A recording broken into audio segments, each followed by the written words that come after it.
The Lord be with you. And with your spirit. A reading from the Holy Gospel according to Matthew. Glory to you, Lord. Jesus said to his disciples, "Stop judging, that you may not be judged. For as you judge, so you will be judged. And the measure which you measure will be measured out to you. Why do you notice the splinter in your brother's eye, but do not perceive the wooden beam in your own eye? How can you say to your brother, 'Let me remove that splinter from your eye,' while the wooden beam is in your own eye? You hypocrite, remove the wooden beam from your eye first, then you will see clearly to remove the splinter from your brother's eye." The Gospel of the Lord. Praise be to you, Lord Jesus Christ. In the first reading this morning, we have the call of Abraham, the father of Judaism, the father of Christianity, and the father of Islam. We sometimes forget that it covers the three great religions of the world. So he is called this morning, and he's not even told where he's supposed to go.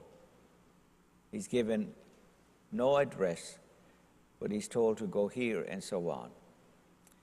And he's promised that he will become the father of many nations.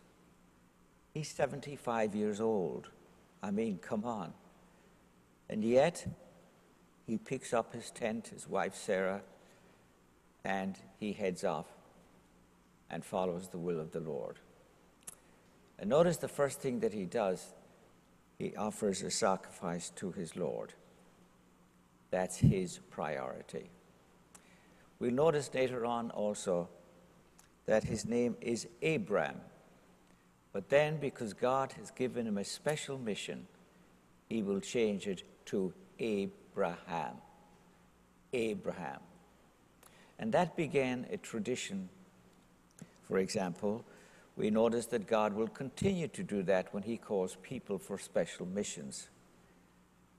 Saul, the great persecutor of the early church, will be called by God on the road to Damascus, and he will be given a new name, Paul. Paul. And the church itself has adopted that custom over the centuries. When God is called somebody for a special mission, he changes the name. The Pope always changes his name. Karl Wojtyla became John Paul. Jorge Bergoglio became Pope Francis. Why? Because God had called them to a special function in the church. But we've all been called. At baptism, we were called, we were given a new name to indicate that we were given to, like the Pope, a special mission in this life. And one of the missions is expressed in the gospel: do not judge, and you will not be judged. And we're all guilty of judging people. In fact, sometimes we criticize people for their faults, the very same faults that we have ourselves, whether it's criticizing other people or whatever. We're guilty of those things, and yet we have the tendency to criticize other people for this very same problems. So this morning's scriptures are worth reflecting upon and to change the direction of our lives. This morning's Mass, I'm saying it for the grace of a happy death. The grace of a happy death. And that's something that we all wish for. We've all experienced people who have a very unhappy death.